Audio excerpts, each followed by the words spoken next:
Baik, teman-teman sekalian, selamat siang. Oke, kita masuk sekarang ke topik terkait dengan fetal programming, stunting, dan konsep 8.000 HPK. Pernah dengar istilah 8.000 HPK? 8.000. Sebelumnya yang familiar 1.000. Sekarang ada konsep namanya 8.000 hari pertama kehidupan. Apa kaitannya dengan stunting? Apa kaitannya dengan fetal programming? Ya, fetal programming ya, fetal itu fetus, janin.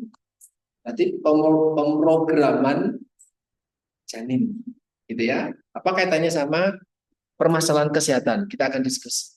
Ini teman-teman sekalian, ini konsep yang saya yakin sangat familiar di kita sebelumnya.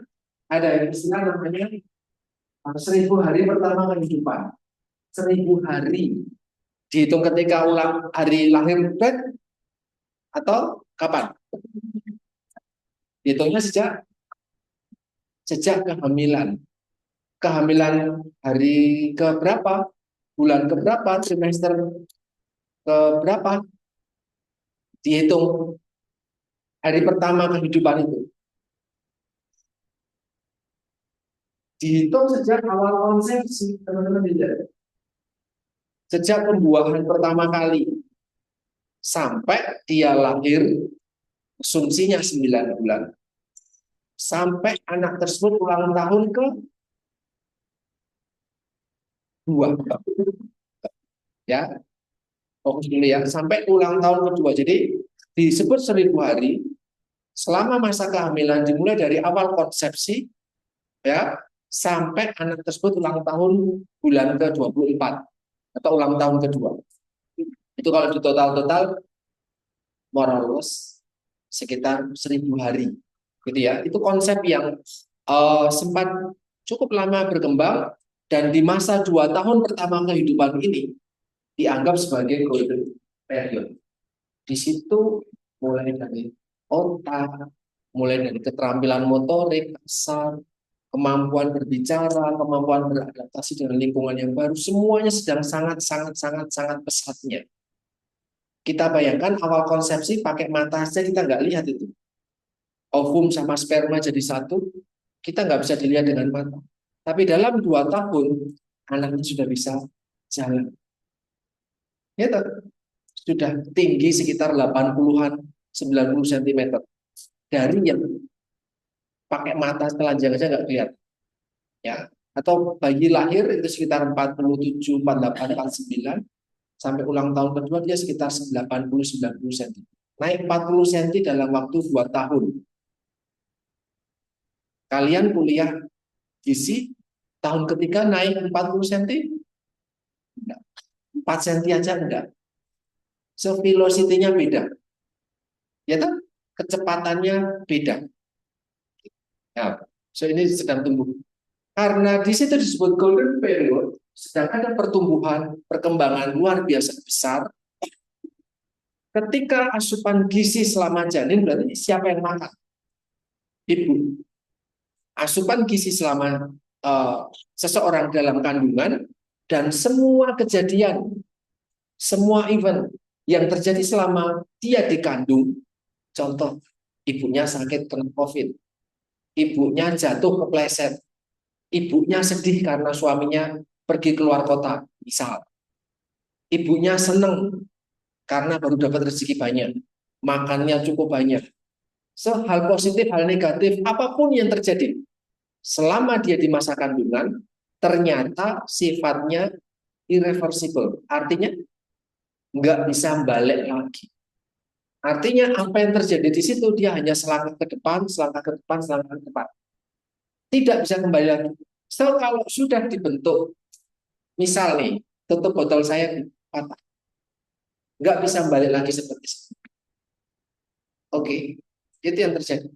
Jadi apa yang terjadi di masa kehamilan tidak akan bisa diperbaiki untuk seperti semula lagi. Dan itu dampaknya sampai yang bersangkutan tumbuh, lahir, dewasa, tua, meninggal. Dampaknya sepanjang itu hanya dalam 1.000 hari. Waktu itu konteksnya seperti itu, gitu ya. Tapi itu konsep yang lama. Kenapa? Karena ternyata seseorang itu masih bakal tumbuh, masih bakal berkembang, meskipun velocity-nya nggak begitu tinggi. Masih ada pertumbuhan dan perkembangan sampai usia 8 tahun sampai usia 17 tahun.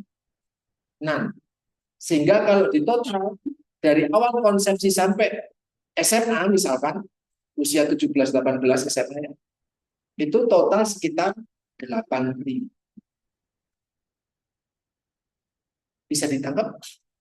Nah, kenapa? Karena ternyata ketika kalian sekolah SD, SMP, let's say kita bicara jenjang pendidikan aja ya, biar gampang. Sampai usia SMA, teman-teman itu masih berkembang. Apa yang berkembang? Apa yang berkembang? Kalau kita bicara bertumbuh, itu secara fisik kelihatan. Dia tumbuh tinggi, linier.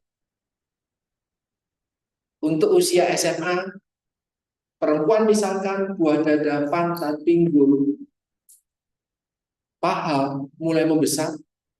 Laki-laki mulai akan lebih awal dari itu, jangkul dan yang itu berarti bertumbuh. Ada sesuatu yang berubah. Kemudian kalau berkembang, mentalnya berkembang. Berani menghadapi kalau gagal dan yang lain itu berkembang. Itu masih berkembang terjadi ketika dia masih fase sekolah. So kalau kita hanya di 1.000 hari aja, kurang. Artinya pengaruh gizi itu bukan cuma di 1.000 hari aja. Sampai kalian kita usia sekolah tadi selesai. Gitu ya.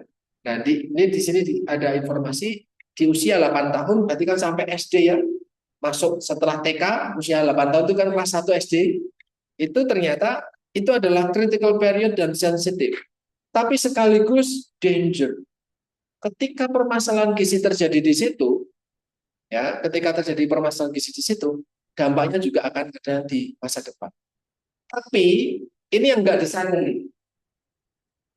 Di usia 8 tahun, usia masuk SD, itu ternyata menjadi juga sebagai windows of opportunity. Artinya, kesempatan kedua. Kalau kesempatan pertama di usia 1.000 hari pertama tadi, mungkin nggak optimal. Misal, ada nggak mungkin teman-teman, atau saya mungkin juga termasuk di dalamnya. Saya lahir dari keluarga yang secara perekonomian kurang beruntung.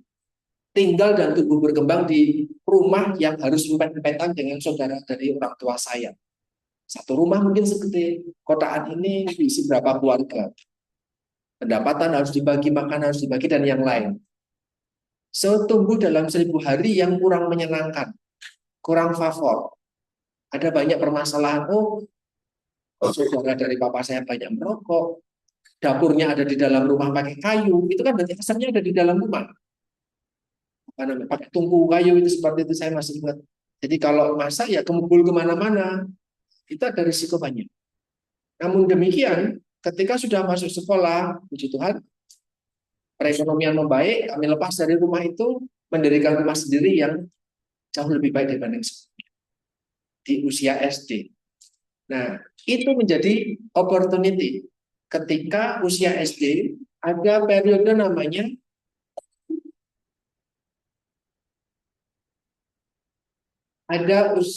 periode namanya teman-teman sebelum menstruasi namanya menarke ya.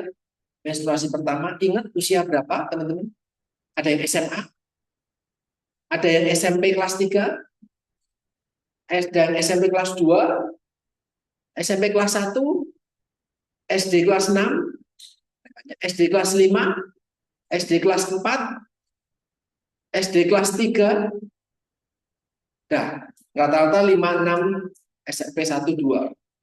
Nah, yang disebut sebagai windows of opportunity adalah 2 tahun sebelum menarche. 2 tahun sebelum menarche kalau laki perempuan. Di situ ada kesempatan. Artinya apa? Kalau teman-teman menyadari informasi ini, keluarga kalian menyadari informasi ini jauh sebelum teman-teman sekolah saat itu, 2 tahun sebelum sekolah, misalnya nanti sejak kelas 3 atau kelas 4 atau kelas 2 misalkan, di situ ada peningkatan pemenuhan kebutuhan gizi lebih baik. Pahami maksud saya ya? Ada dukungan gizi yang lebih baik. Kamu, dan saya yang ketinggalan ketika di balita 1 tahun, 2 tahun awal, itu bisa nyusul dalam pertumbuhan secara linear. Pernah nggak teman-teman di sini cuma cowok cewek? Kalian merasa ketika SD lebih tinggi dibandingkan teman-teman cowok? Ya. Tapi ketika SMP SMA kalian kalah karena kalian tidak menyadari 2 tahun sebelum menarga tadi harus dipenuhi. Ketika itu dipenuhi, kalian bisa menang atau paling enggak sejajar dengan mereka. Beritahu. Itu disebut dengan Windows Open. Maka nih, saya menyampaikan ke teman-teman, kita kuliah di gizi mungkin dipandang sebelah mata. Mau kerja apa?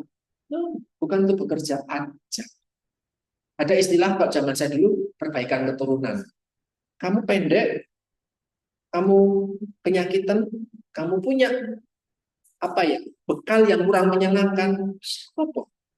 Karena mungkin orang tua tidak tahu seperti itu. Tapi kalian sekarang tahu apa yang seharusnya. Se-prepare menjadi ibu yang baik. Kecuali suster. Nah, prepare menjadi apa ya berarti? Edukator ya. Yang baik buat masyarakat. Karena saya yakin itu ya suster bukan untuk dirimu sendiri. Tapi buat teman-teman yang baik, prepare. Gitu ya. Kemarin saya menyampaikannya soal lila. Ingat yang masih 23 ke bawah, kalau bisa jangan ambil dulu. Tapi kalau yang sudah 23, 25, 26 bukan berarti besok pagi bisa. Ya, dipersiapkannya panjang. Nah, termasuk informasi ini. Gitu, oke. Jadi semakin kalian bisa prepare dengan baik, Windows of Opportunity dapat. Jadi perkembangannya gitu. Ya. Nah, ini agak sedikit rumit, tapi gampang. Kalau kita bisa memahami dengan baik. Ada namanya dulu, ya ketika saya awal kuliah, kami dijejali dengan istilah hipotesis Barker. Pernah dengar sebelumnya? Barker hipotesa. Belum pernah dengar ya? Saya fokus dulu. Ini menarik. Nanti akan ada dua hipotesis di dalam slide berikutnya. Ada dua. Yang pertama adalah hipotesis Barker. Apa itu hipotesis Barker?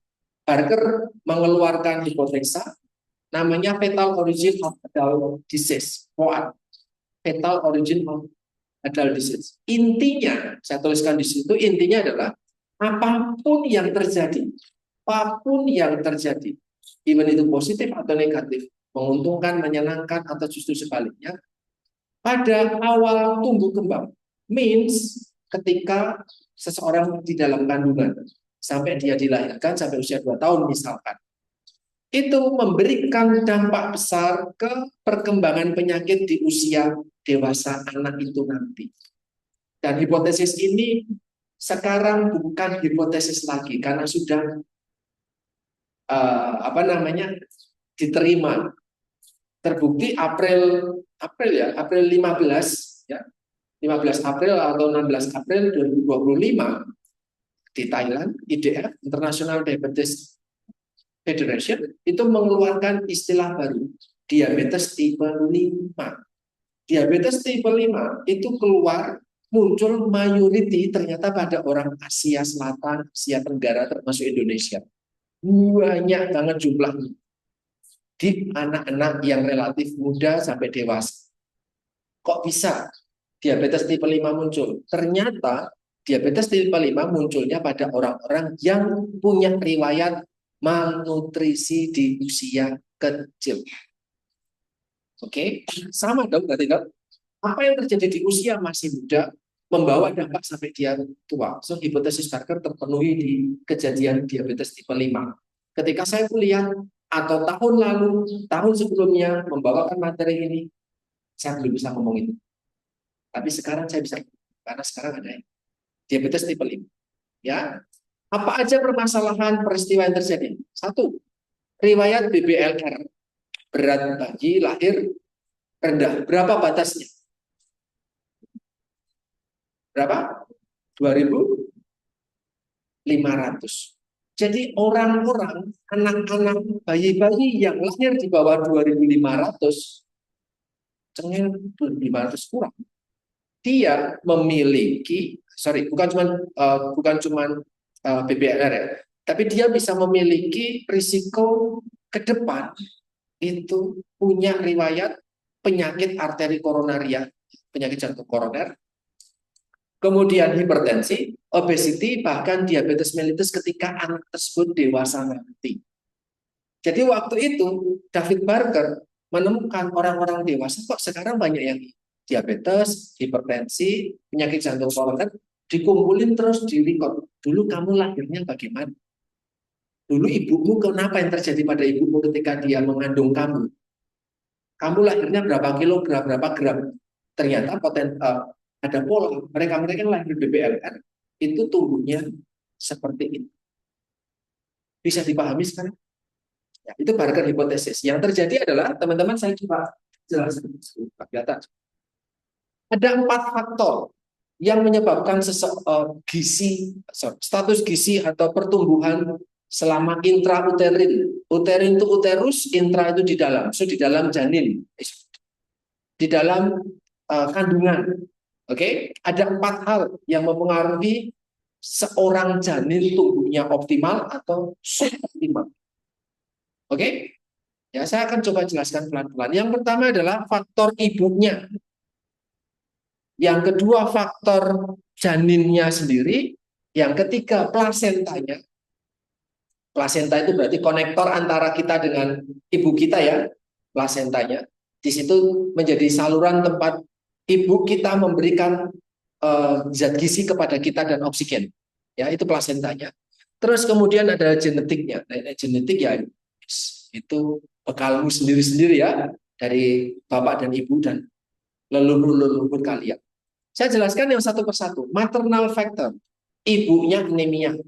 Ibunya makannya sedikit. Ibunya makannya sembarangan. Ibunya tidak pernah pemeriksaan. Jadi dari faktor ibu, etc. Oke. Faktor yang lain. Ya. Yang kedua dari faktor janin. Janinnya ternyata tidak bisa berkembang dengan baik karena berbagai macam hal. Saya nggak akan jelaskan hari ini. Silakan nanti dicari. Yang ketiga faktor plasenta. Ternyata plasentanya tidak mampu untuk mengirimkan oksigen ataupun zat gizi dari ibu ke anak. Ataupun dari anak ke ibu mengirimkan karbon dioksida dan sampah metabolisme. Kan itu sebagai tempat pertukaran, paham ya? Yang akhirnya dipotong jadi pusar kalian. Itu tempat pertukaran. Kita minta makanan dan minta oksigen, kita memberikan sampah dan karbon dioksida. Nah, banget kamu tuh dan sayang sama ibu kita ngasihnya sampah tuh. Ya, selama kehamilan, ibu itu akan memberikan apa yang dia makan itu untuk anak. Karena akan dapat glukosa tuh dari yang dimakan tuh. Glukosanya itu total untuk anak. Tapi ibu bisa tetap hidup selama 9 bulan. Itu bukan dari yang dimakan, mayoriti, tapi dari tubuhnya sendiri. So, ibu akan mengalami namanya lipolisis. Paham ya? So, wanita yang sedang hamil, dia akan lipolisis. Dia akan menggerogoti tubuhnya sendiri. Untuk kepentingan dia sendiri. Sedangkan untuk kepentingan janin, dia lewat makanan. So, kalau seorang ibu diet, itu bagus atau tidak? So, kalau ibu urus kering, itu bagus atau tidak? Karena buat dirinya sendiri, dia miskin, dan tanda kutip. Oke? So, makan harus lebih banyak. Tapi bukan berarti sebanyak-banyaknya. Ada 300 sampai 400 kalori tambahan. Tapi bukan berarti over. Itu kalau kita bicara. Nah, 4 faktor tadi itu akan mempengaruhi ketika itu jelek, akan membuat full fetal growth, IUGR, intrauterine growth retardasi. Ya, intrauterine growth retardasi. Artinya pembatasan, penurunan, retardasi atau pengekangan atau penekanan atau tidak optimalnya pertumbuhan intrauterin. Ditangkap? Betul? Ya. Jadi pertumbuhan janinnya nggak optimal. Intinya itu. Ada faktor yang empat di sini. Nah, seorang bayi yang tidak tumbuh dengan baik mengalami IUGR, ya, itu akan memiliki sel beta pankreas yang rendah. Ini plek sama dengan yang disampaikan di Thailand kemarin ketika IDF. Kok bisa anak malnutrisi di masa kecil, dia bisa diabetes di masa dewasa? Ternyata bukan karena kebanyakan gula, bukan karena males dan sedentary, bukan. Tapi karena pankreasnya nggak punya sel beta dengan cukup. Sel beta akan menghasilkan insulin. So, mengalami hipoinsulinemia. Tubuh tidak memproduksi insulin dengan cukup. Sehingga di dalam darah jumlah insulinnya sedikit. Kalau kamu makan ini ada glukosanya, bisa masuk ke sel nggak glukosanya? So, glukosanya muter di dalam darah. Jadilah dia nanti mengalami hiperglikemia. Hiperglikemia bukan karena kebanyakan makan gula, tetapi karena tidak adanya insulin. Tidak adanya insulin bukan karena obesity, males, mager, sel betanya rusak. Tapi karena sel betanya tidak ada atau sangat sedikit, sehingga produksinya kecil. Tidak seimbang dengan banyaknya glukosa di dalam darah yang harus dimasukkan ke dalam sel. Got it? Wes, tangkap ya. Nah, itu persis ya. Padahal ini Barker dia membuat hipotesis ini mungkin 50-60 tahun yang lalu. Tapi sudah bisa ditebak. Maka disebut hipotesis. Tapi tadi saya sampaikan hipotesisnya sudah terjawab terus. Gitu ya. Maka fetal mengalami hiperglikemia. Tahu ya tadi berarti di sini fetal hiperglikemianya muncul karena apa ya? Karena dia tidak ada insulin. Hipoinsulin menyebabkan hiperglikemi. Paham? Bukan ibunya banyak makan sirup, minum sirup. Bukan. Ya, tapi karena fetusnya hiperinsulin. Kemudian anak janin yang mengalami hiperglikemia, ya, dia poor fetal uptake glukosa dari ibunya. Tadi kan saya menyampaikan bahwa ibunya itu menyumbangkan glukosa siap cerna tuh. Yang memetabolisme kan ibunya, ususnya ibunya. Habis sudah jadi glukosa dari bakso, cimol, cilok dan yang lain akhirnya jadi glukosa salah satunya. Glukosa itu harusnya dibawa ke fetus. Betul kan? Tapi ternyata gagal dalam uptake. Uptake itu ngambil, download dari ibunya. Karena nggak dapat oksigen, nggak dapat glukosa, dampaknya adalah poor fetal growth, epigenetic, poor fetal growth. Jadi pertumbuhannya jadi nggak optimal karena nggak dapat glukosa. Sampai sini paham dulu. Berarti lingkungannya miskin gizi dalam tanda kutip. Nangkep? Anaknya tumbuh miskin gizi dalam tanda kutip. Oke? Nah, habis itu lahirlah dia. Lahir. Sudah waktunya lahir, dia lahir. Ada perbaikan gizi di sini. Ibunya dapat sumbangan.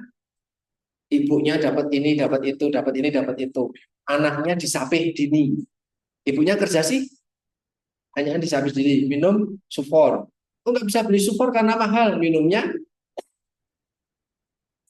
oh kalian minum tajin. Emang tahu itu tajin? Apa?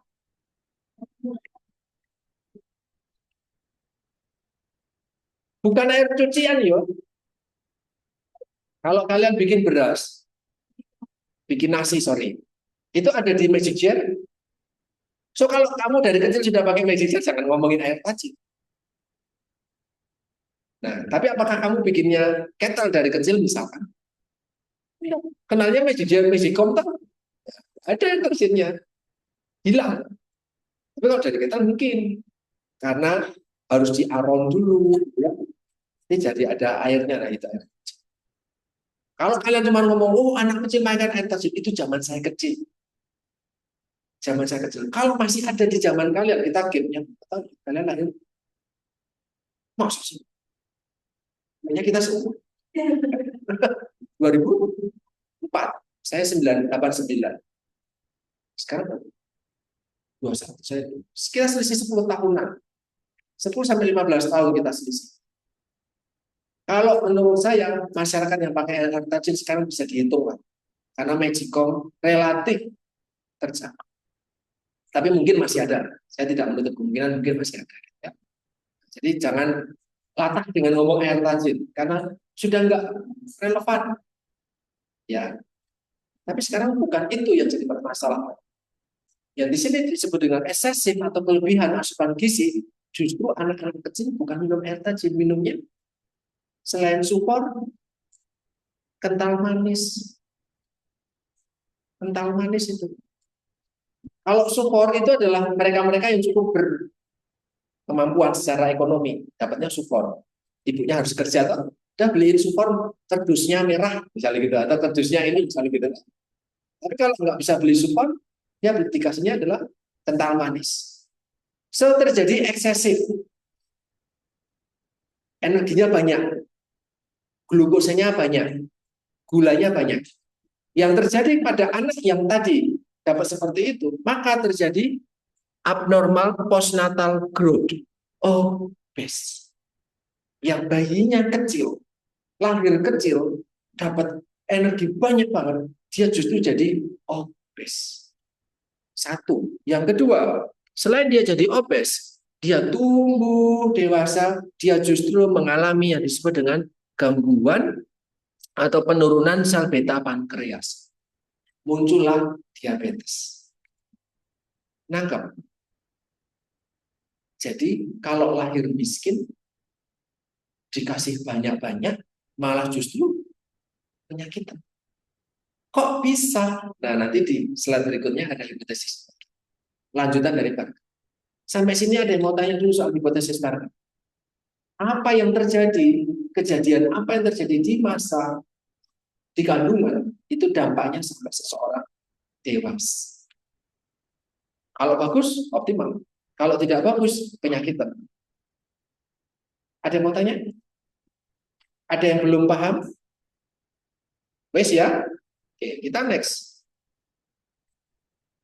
Nah, ini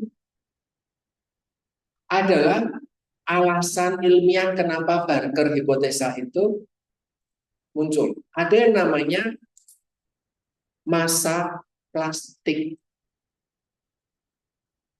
Oke, apa itu plastik? Plastik itu kita bisa bentuk-bentuk. Jadi di dalam, nah ini di sini ada namanya developmental plasticity. Artinya ketika ketika masa pertumbuhan itu terjadi, di situ sedang ada proses pembentukan organ-organ dan yang lain. Ketika seseorang ketika seseorang di dalam kandungan itu mereka masih masuk periode sensitif gizi. Apa itu sensitif gizi? Sensitif gizi, kalau seorang bayi kekurangan gizi, langsung berdampak. Ketika dia sebelum berdampak tadi diberikan tambahan gizi, dampak itu nggak muncul. Jadi sensitif. Misalkan, kalian lapar nih jam segini, yuk dapat makanan, yuk makanan yuk sudah nggak lapar lagi. Nah itu sensitif banget. Paham? Ya, gitu. Jadi ada masa di mana kita sangat sensitif atau plastik dengan lingkungan kita. Nah, ketika kita tumbuh di lingkungan yang miskin, dalam tanda kutip miskin gizi ya, bukan miskin ekonomi ya. Saya disclaimer dulu, miskin gizi, maka tubuh kita akan mengalami permakluman. Maklum, terus akan mengalami penyesuaian, remodeling. Kalau kita miskin gizi, tumbuh di miskin gizi, makanan tersedia dengan melimpah enggak? Kalau tidak tersedia melimpah, apa yang harus kita lakukan ketika ada makanan? Hmm? Pernah di tanggal tua, ada makanan di rumahmu, apa yang terjadi? Apa yang akan kamu lakukan? Makan? Hah? Apa adanya selain itu?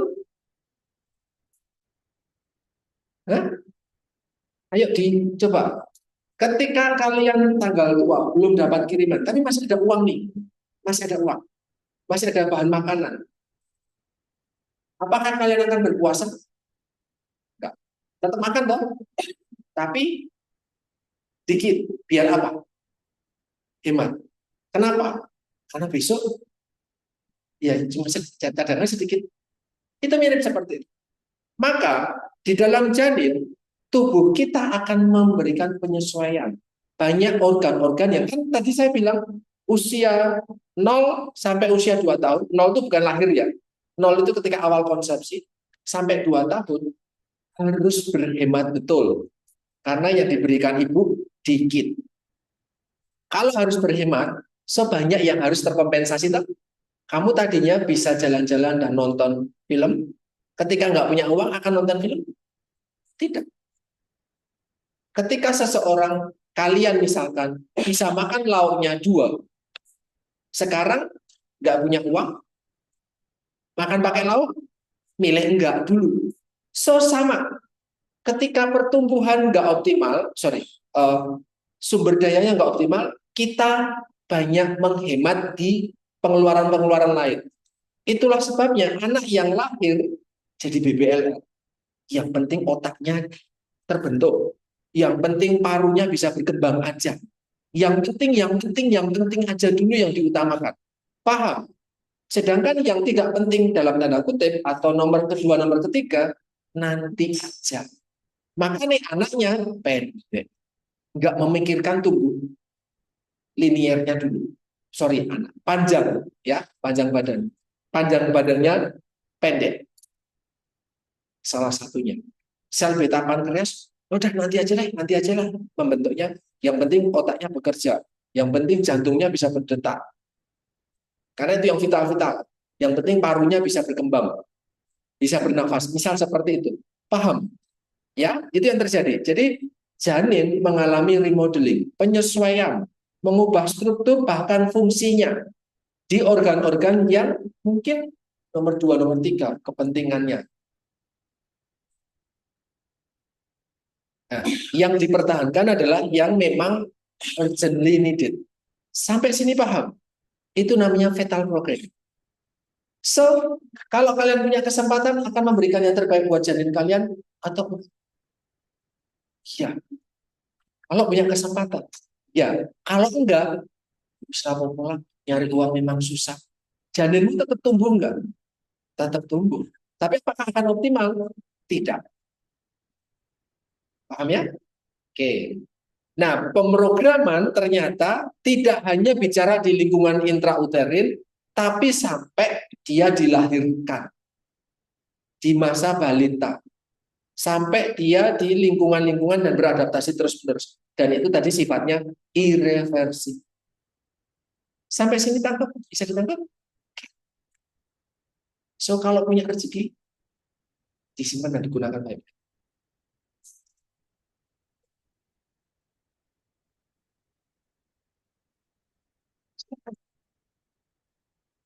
Di kelas saya belajar untuk apa namanya egaliter.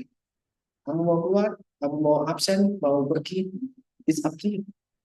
Yang butuh you. Oke, saya nggak pernah melakukan. Ya, that's why orang tuanya Lintang sangat berterima kasih kemarin karena semua kuliahnya dia bisa ikuti di rumah dan bisa diputar-putar lagi kalau dia nggak apa. Ya, termasuk tadi. Oke, sampai sini ada yang mau ditanyakan soal kuat? Sudah ya? Kan next. Ini dampaknya. Ketika terjadi komplikasi neonatal, neo itu artinya baru, natal itu lahir, jadi baru lahir. Oke, itu ada komplikasi seperti ini.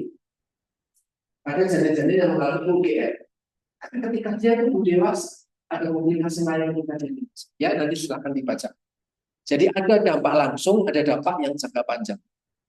Ini dampak-dampak.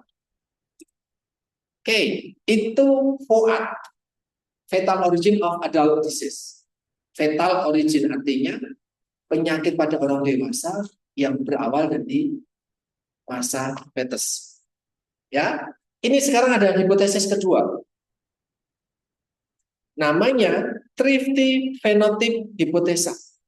Thrifty itu tadi kalau kamu nggak punya uang di tanggal tua, apa yang kamu lakukan bahasanya tadi? Hemat. Thrifty, pelit, hemat. Punya uang segini, aduh kalau bisa dihemat-hemat gitu tuh. Tapi apakah akan dikit untuk tidak diapa-apain? Tetap ada penggunaan kan? Itu. Kuncinya itu. Thrifty phenotype hypothesis. Ya, ada dua kejadian di dunia yang mendasari thrifty phenotype hypothesis. Ini yang belajar kayak gini nggak banyak. Oke, setahu saya yang mempelajari tentang thrifty phenotype hypothesis dan dua kejadian ini di lingkup gizi, saya baru mendapatkan di UGM sama Undip aja. Kampus lain tidak belajar tentang ini. So, ngasih insight baru buat teman-teman. Ya, soal thrifty phenotype hypothesis. The Dutch famine. Yang pertama adalah kejadian the Dutch famine.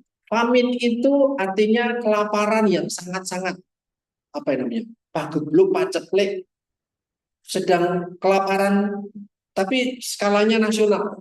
Ya, the Dutch famine, kelaparan pada bangsa Belanda. Ya, saya akan ceritakan dulu. Tahun 4445, di situ ada musim dingin dan semi. Lama atau tidak kalau 4445 musim dingin dan semi? Sampai bertahun-tahun atau enggak? Pendek banget ya masanya ya. Musim dingin itu September itu masuk ke autumn. Musim dingin itu mungkin November, Desember, Januari. Musim semi Februari sampai April. Let's say sekitar itu. So kalau satu tahun ada 4 musim, so kalau 2 musim berapa bulan? 6. So hanya 6 bulan aja. Ini ya, pegang dulu. Hanya 6 bulan. Hanya 6 bulan. Musim dingin dan semi 4445, Belanda itu dijajah sama Jerman. Padahal musim tahun itu Belanda jajah kita lewat VOC. Oke? Tapi sebenarnya di sana dia juga sedang dijajah sama Jerman. 6 bulan. Ya, di sana Jerman menutup akses makanan ke semua orang di momen 6 bulan itu. Ada makanan itu hanya dijatah 400 sampai 800 kalori sehari. Rak peduli kamu anak kecil, ibu hamil, orang dewasa, laki-laki, perempuan, rak peduli rak urusan. Yang penting satu orang 400. Dua bungkus mie instan, 2 bungkus mie instan. Paham? Oke? Nah, 2 bungkus. Kelaparan yang mendadak kan cuma 6 bulan toh. Sebelumnya terjadi kelaparan enggak? Sebelumnya tidak jadi apa-apa. Kamu ketika hamil di musim, berarti musim dingin. Awal musim dingin kamu hamil, sebelum dingin itu autumn, musim gugur. Ketika musim gugur, kamu makannya cukup enggak? Cukup. Orang kaya, wah makannya berlimpah-limpah. Ya toh? Ketika sedang hamil, dia berlimpah-limpah makannya. Tapi masuk musim dingin, jelek. Mau kaya miskin, semuanya rata selama kamu orang Belanda. Maka ada kelaparan mendadak. Paham? Yang tadinya makmur, sugih, sekarang jadi miskin melarat, nggak bisa makan dengan cukup. Sampai sini paham? 6 bulan saja. Sampai dia bulan sekitar April, Mei. Ini semua kelas sosial kaya dan sehat dan semuanya itu dibatasi asupannya. Setelah momen 6 bulan itu, suplai makanan normal kembali. Sampai sini bisa ditangkap prosesnya di masa lalu. Ada orang kaya, tiba-tiba nggak bisa ngapa-ngapain, tiba-tiba bisa ngapa-ngapain lagi. Oke, paham ya? Di situ ada orang hamil juga. Yang terjadi adalah ketika the Dutch famine terjadi 6 bulan aja, wanita-wanita hamil itu yang di masa 6 bulan tadi dia sedang hamil, di musim dingin sama musim semi dia sedang hamil, trimester kedua dan ketiga, jadi bentar lagi melahirkan, ya toh?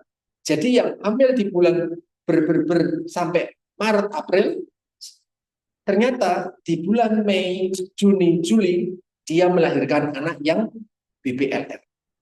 Jadi kelaparan mendadak pada trimester 2 dan 3 anaknya BBLR. Paham? Ini nasional ya skalanya ya, serentak kompak.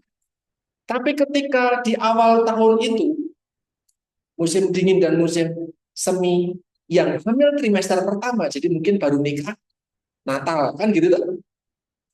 Natal nikah, Desember hamil,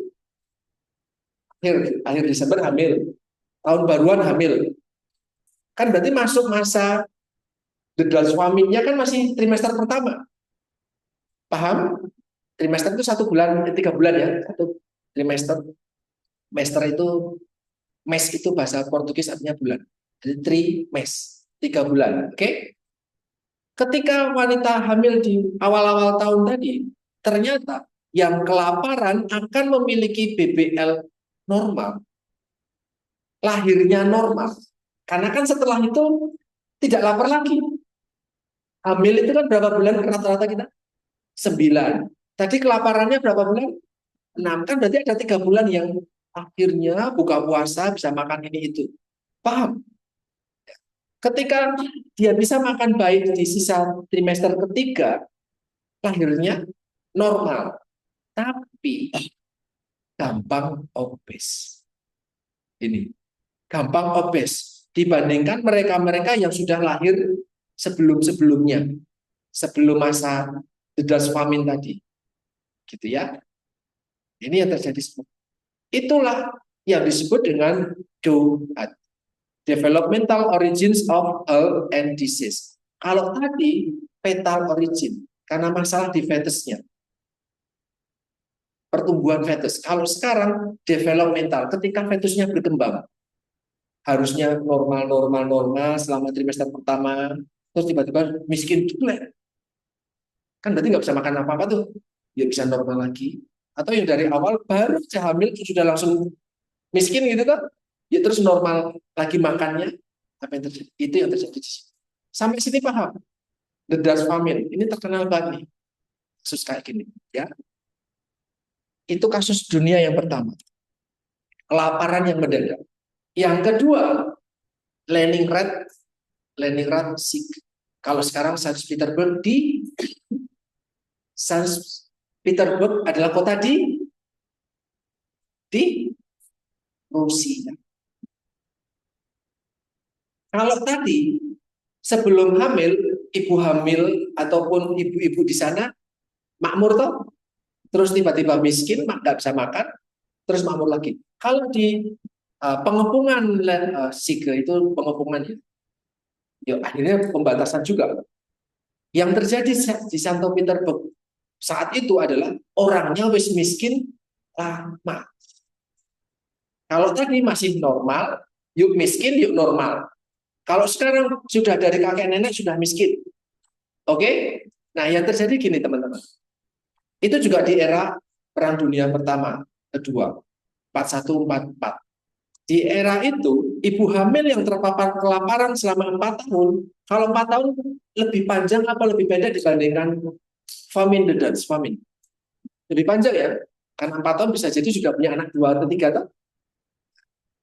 Ibu hamil yang terpapar kelaparan selama pengepungan Leningrad ini, itu ternyata sebelum kejadian pengepungan, ibu hamil wis biasa, sudah biasa, makannya cuma 400 kalori, 800 kalori, sudah khatam.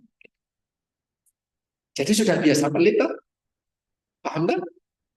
Nah, maka bayi-bayi yang lahir selama periode the Siege of Leningrad tidak memiliki tidak memiliki peningkatan resiko intoleransi glukosa, tidak ada masalah dengan kardiovaskuler, tidak ada masalah dengan dislipidemia dan hipertensi.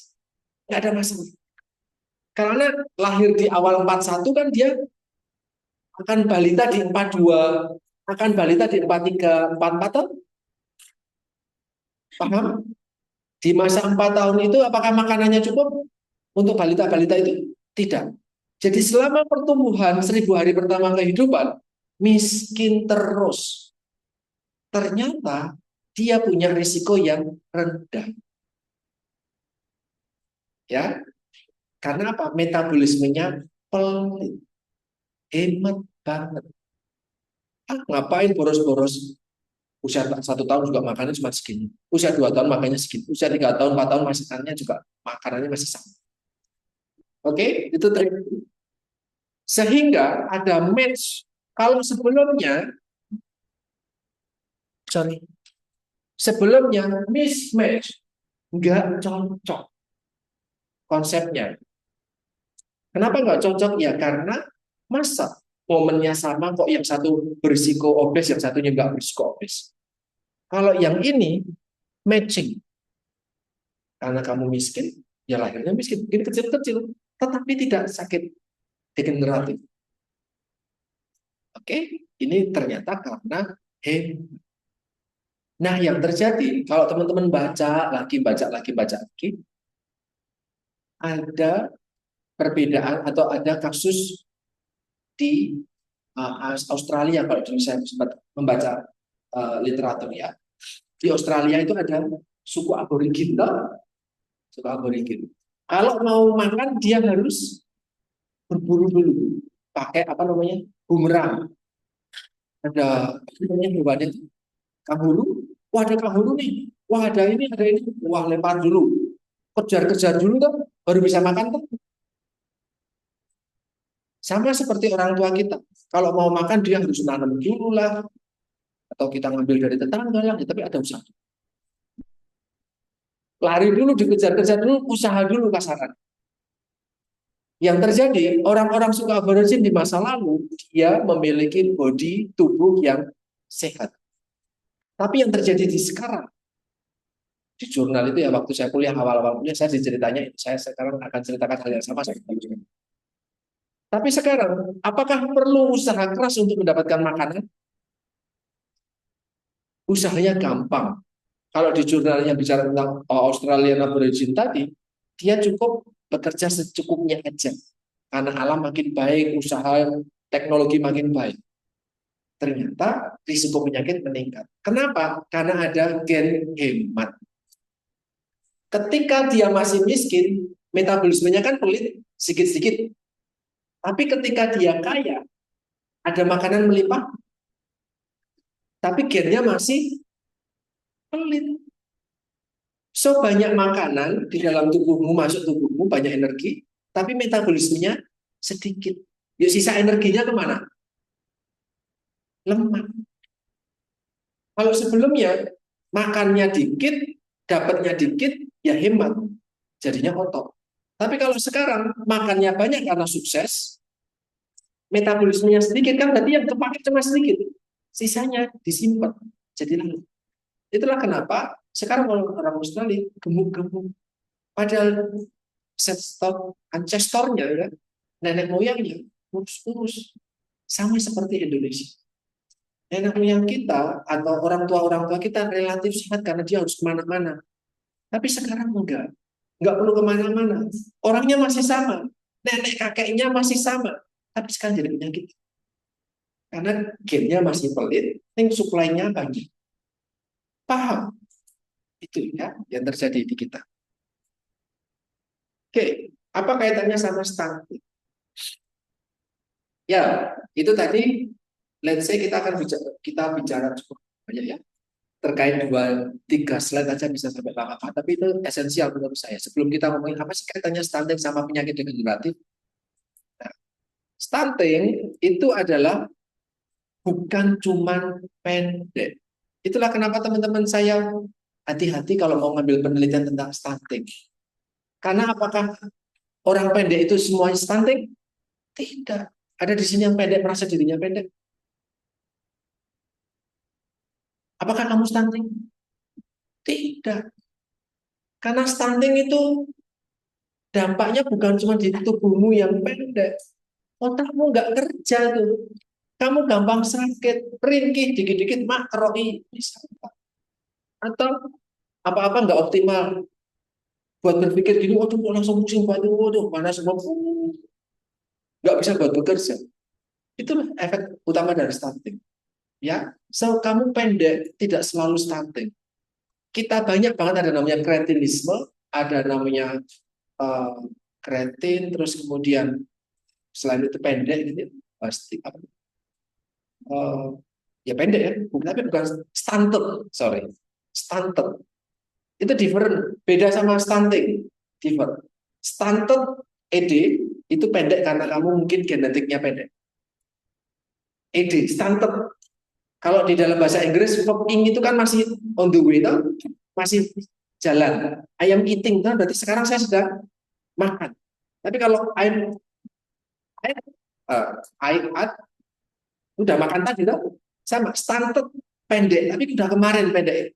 Kalau stunting prosesnya masih berjalan, itu bedanya. Sayangnya yang kita lihat, waduh, pendek. Ya, itu bedanya ya. Stunting itu dia masih prosesnya masih berjalan. Kok bisa? Stunting terjadi karena kurang gizi kronis. Artinya bukan sehari dua hari kamu kurang makan. Bukan karena ibumu nggak dapat kurban sapi atau kambing. Kamu jadi stunting. Enggak. Ya, kronis. Yang kedua, ada infeksi berulang. Ketika ibunya terkena infeksi atau anak bayinya terkena infeksi, mulai dari pampil, diare, ispa dan yang lain, atau stimulasi psikososialnya itu berdampak pada tubuh yang pendek. Bisa ditangkap? Ya, itu dan ternyata stunting di Indonesia cukup tinggi ya. Ini teman-teman gambar yang cukup terkenal ya. Untuk usia 8 tahun tidak ada yang mencapai batas. Dulu ketika saya menjelaskan soal stunting pada anak generasi pertama Stikes tahun 17. Mereka lahir, kamu lahir 2024. Anak 17, waktu itu saya tanya, dia lahirnya 98, 99. Apa yang terjadi di masa itu? Krisis. Sama seperti The Famine tadi. Sebelum krisis makmur kita tahu. Tiba-tiba ada krisis bulan Mei, Soeharto dilengsarkan. Kacau kemana-mana. Orang saling bunuh, saling nggak dapat kerja, nggak dapat uang. Ada orang hamil di situ, ada yang terdampak di situ. Salah satu, salah dua, salah tiga, mungkin banyak. Dia anak itu lahir sekarang sedang kuliah di semester 1, 2, 3, angkatan 17. Paham? Karena angkatan 17 itu dia lahirnya ketika punya krisis moneter. Dia survive kan, hidup tuh, kemudian kuliah kan. Tahu yang kami bedakan dibandingkan generasi waktu itu masih upper ya. Karena Stikes kan 17, sebelumnya upper. Anak-anak upper kan berarti lahir 16, angkatan 16, 15 itu kan berarti angkatannya lahirnya 96, 97 itu masih ada masalah krisis? Belum. Belum. Sama setelah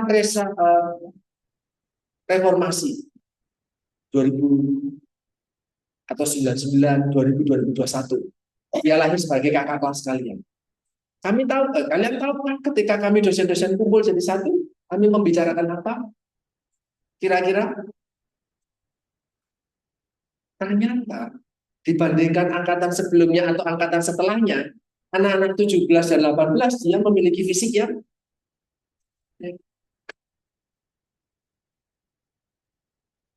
anak-anak 16, 15 itu tinggi. Kemudian pendek, kemudian tinggi lagi. Itu yang kami amati. Dan nggak cuma di Stikes, saya selalu ngomongin waktu itu, jangan-jangan ada efek nggak ya? Kok pendek-pendek ya? Gitu. Dan kemarin Indonesia mengalami masalah lagi nggak? Indonesian farming ada nggak kemarin? Yang kedua, ada ketika COVID. Kamu pikirkan kamu normal-normal saja hidupmu ketika COVID. Apakah orang tuamu tetap oke-oke aja ketika COVID? The Dutch Farm, sorry. Krisis moneter 98, 99 itu luar biasa tamparan keras buat Indonesia saat itu. Ketika COVID makin keras lagi. Ya tuh, ada orang yang lahir di era COVID banyak. Yang lahir di era COVID banyak. Banyak. Ya sekarang usia masih balita. Kalaupun ada masalah di awal kehidupan dia, dampaknya nanti di besok ketika dia kuliah, kita lihat itu 2040 kan 20 tahun lagi, ya kan? Ketika dia kuliah, kita lihatnya nanti 2040. Di 2045 Indonesia mengalami 100 tahun kemerdekaan. Tapi orang dewasanya yang lulus kuliah saat itu adalah produk COVID. Paham maksud saya? Itulah kenapa topik ini menurut saya urgent. Isu itu masih jalan nih, Mas. Terpikirkan untuk itu, tapi paham tuh maksud saya urgentnya. Karena di era Indonesia emas kan harusnya generasi emas yang muncul tuh, tapi yang muncul adalah generasi COVID. Karena dia lulus kuliah di tahun itu. 2020, 2044 sampai 45 itu dia lulus kuliah. Sekarang 21 lulus 22 tahun. 22. 44, 45 kurangi 22 kan 23. 22, 23. 22 itu kita baru selesai COVID itu. 19 itu kita belum COVID. COVID benar-benar itu 20, 22. 2 tahun kita kena COVID. Nah, orang yang lahir di situ, dia di 45, dia baru lulus kuliah. Betul tuh? Baru mau melamar pekerjaan. Tapi dia kena COVID. Kita nggak tahu tumbuh kembangnya gimana, karena dia sekarang masih 4 sampai 5 tahun usianya. Paham? Dia belum kelihatan tuh. Karena katanya stuntingnya menurun tuh. Tapi kan kita bicaranya bukan stunting yang fisiknya. Apa yang terjadi ketika dijanin akan dibawa di masa depan tuh? Bukan cuma pendek, tapi soal penyakit. Jadi bisa-bisa di anak-anak besok banyak penyakit. Ya, menarik ya. Di situ kalian sudah rentah belum? Saya nggak tahu. 20, ya punya anak tuh 20 tahun lagi, ya sudah. Anaknya sudah SD, TK, bagi yang berkenan. Oke, ini datanya masih baru. Oh, sudah baru ya. 2024 ini sudah baru, ada data yang turun, targetnya 14, apakah tercapai? 2024, kamu jadi pergi, belajar tuh. Nunggu saja. Terserah, tapi kalau mau pergi silahkan. Oke, ini target, saya harusnya mencantumkan SSGI yang baru ya, 2024, sudah ada berapa stuntingnya sekarang? SSGI 2024 sudah turun lagi ya stuntingnya ya. Puji Tuhan, tapi belum sesuai dengan target awal 14%. Masih belum. Kita masih mencapai 14% itu diprediksi mungkin di awal 30-an. Jadi masih cukup panjang. Perlu usaha yang sangat keras di situ. Oke, ini masih lama ya, mohon maaf, tetapi ada data baru. Silakan nanti bisa dikombinkan di SSGI yang terbaru. Tapi stuntingnya turun. Saya akan skip dulu karena ini data-data lama, mohon maaf sekali. Pakailah yang terbaru ya. Ini intervensinya. Itu dulu aja. Ini nanti bagaimana kita mengintervensi sejak dia di daun hidup, sejak dia kalian lah, wanita usia subur, atau sejak dia hamil, sejak seseorang itu mau melahirkan, menyusui, punya anak, MPASI, lepas dari MPASI makanan biasa, atau sampai dia remaja, nanti hamil lagi anak. Sedangkan kamu jadi nenek-nenek, kakek-kakek, orang tua, itu bagaimana intervensi? Kita akan diskusikan itu di pertemuan. Itu yang mungkin cukup panjang. Nanti slide-nya mungkin cuma 10 atau berapa, tapi menurut saya itu yang cukup harus diperhatikan. Ada yang mau tanya dulu? Sudah cukup? Oke, kita lanjutkan lagi di pertemuan berikutnya untuk kita akan diskusi soal bagaimana gizi pada mereka di setiap daun. Bagaimana perbaikannya. Karena kalau orang sudah stunting, ada yang bisa diperbaiki? Masih adakah yang bisa diperbaiki ketika orang anak balita dia didiagnosis stunting? Ada yang bisa diperbaiki? Ada? Tadi ada windows of opportunity. Masih ada chance kedua. Next, sabar. kita, nanti kita akan diskusikan. Oke, terima kasih, selamat siang.